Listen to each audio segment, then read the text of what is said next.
Pada episode sebelumnya kita membahas tentang ketika Superman mati di udara, sebuah metafora tentang bahaya organisasi yang terlalu bergantung pada satu figur. Ketika semua keputusan, semua tanggung jawab, dan semua beban terpusat pada satu orang, sistem sebenarnya sedang berada dalam kondisi yang rapuh.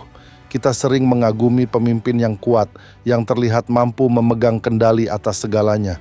Namun kenyataannya, sekuat apapun seseorang, tetap ada batasnya. Bahkan pilot paling berpengalaman pun bisa salah membaca situasi. Bahkan pemimpin paling cerdas pun bisa luput melihat risiko yang sedang berkembang. Karena itulah penerbangan modern tidak pernah dibangun di atas satu orang saja. Jika kita sudah sepakat bahwa kepemimpinan bukan soal pahlawan tunggal, maka muncul pertanyaan berikutnya. Jika bukan Superman, lalu siapa yang menjaga penerbangan tetap aman di bawah tekanan? Jawabannya sebenarnya sangat sederhana. Bukan satu orang, tetapi kru. Di dalam kokpit, keselamatan tidak diserahkan kepada satu figur heroik.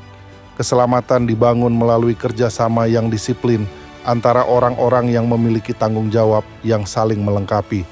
Di episode ini, kita akan membahas satu prinsip penting dari dunia penerbangan, yaitu mengapa kru kokpit bukan anak buah. Dalam struktur penerbangan memang ada hierarki. Kapten adalah orang yang memiliki tanggung jawab akhir terhadap penerbangan. Namun hierarki ini tidak pernah dimaksudkan untuk menciptakan kekuasaan sepihak. Hierarki hanya memastikan bahwa ketika keputusan harus diambil, ada satu orang yang memiliki mandat untuk melakukannya. Tetapi keselamatan tetap bergantung pada kerja tim yang saling mengawasi. Kopilot bukan sekadar pelaksana perintah. Ia adalah pengawas kedua di dalam kokpit. Ia memeriksa ulang instrumen, memverifikasi informasi, dan memastikan bahwa apa yang dibaca oleh kapten sesuai dengan data yang tersedia. Dalam banyak prosedur penerbangan modern, kopilot justru memiliki tanggung jawab untuk mempertanyakan atau mengklarifikasi keputusan jika ada sesuatu yang terlihat tidak konsisten. Hal ini bukan bentuk ketidakpercayaan kepada kapten. Justru sebaliknya, ini adalah bentuk tanggung jawab profesional terhadap keselamatan penerbangan. Penerbangan modern dibangun di atas satu asumsi yang sangat realistis, yaitu bahwa manusia bisa salah. Pilot bisa salah membaca indikator ketinggian. Pilot bisa salah menilai kondisi cuaca. Pilot bisa membuat keputusan yang kurang tepat ketika berada di bawah tekanan. Karena itu, keselamatan tidak boleh bergantung pada kesempurnaan satu orang. Keselamatan harus bergantung pada sistem yang mampu mendeteksi kesalahan sebelum kesalahan tersebut berkembang menjadi masalah yang lebih besar. Di dalam kokpit, sistem itu hadir dalam bentuk komunikasi yang terus berlangsung. Kapten dan kopilot saling memeriksa pekerjaan satu sama lain.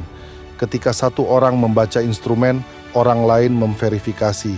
Ketika satu orang mengambil keputusan, orang lain memastikan bahwa keputusan tersebut didukung oleh data yang benar. Interaksi ini mungkin terlihat sederhana, tetapi justru disitulah fondasi keselamatan penerbangan dibangun. Masalah mulai muncul ketika prinsip seperti ini tidak diterapkan dalam organisasi di luar dunia penerbangan. Banyak pemimpin menginginkan tim yang solid, loyal, dan kompak. Namun tanpa disadari, yang sering kali terbentuk justru budaya patuh. Tim terbiasa menjalankan perintah tanpa banyak bertanya. Kritik dianggap sebagai bentuk perlawanan. Pertanyaan dianggap memperlambat proses. Perlahan-lahan ruang diskusi mulai menyempit. Dalam kondisi seperti ini, rapat seringkali terlihat sangat tenang.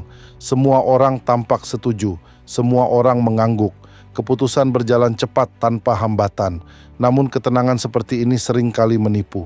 Di baliknya bisa saja ada banyak keraguan yang tidak pernah muncul ke permukaan. Ada orang yang sebenarnya melihat risiko.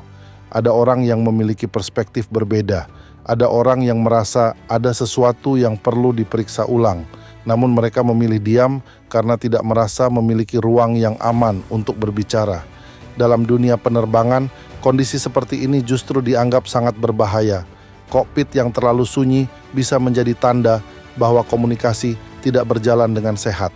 Karena itu, kru penerbangan modern dilatih untuk berani berbicara ketika mereka melihat sesuatu yang tidak sesuai.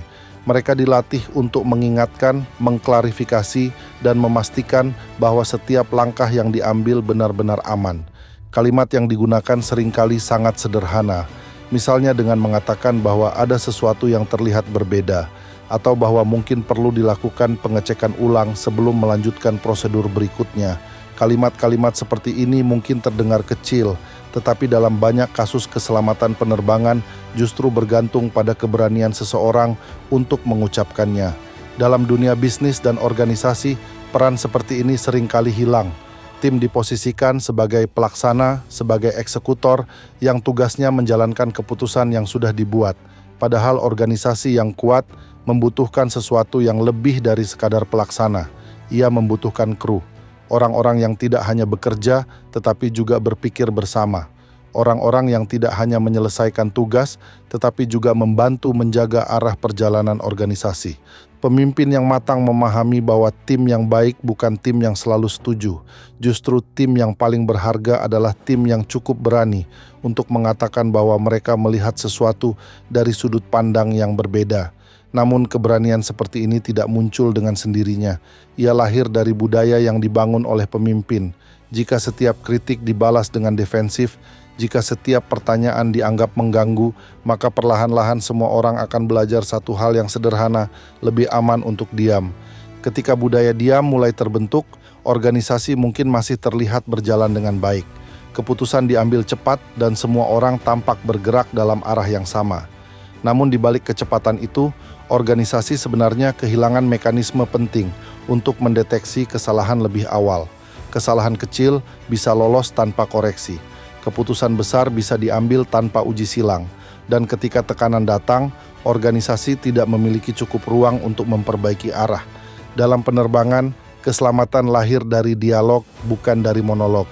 Keselamatan lahir dari kemampuan kru untuk saling mengingatkan sebelum semuanya terlambat. Prinsip yang sama berlaku dalam kepemimpinan. Organisasi yang mampu bertahan di bawah tekanan bukan organisasi yang paling patuh, tetapi organisasi yang paling jujur dalam berdiskusi dan paling terbuka terhadap perspektif yang berbeda. Karena kru kokpit yang baik bukan anak buah. Mereka adalah mitra dalam menjaga arah dan keselamatan penerbangan. Mereka adalah orang-orang yang membantu memastikan bahwa setiap keputusan yang diambil benar-benar diperiksa dengan baik sebelum pesawat melanjutkan perjalanan. Di episode berikutnya, kita akan membahas 208 detik yang mengubah sejarah.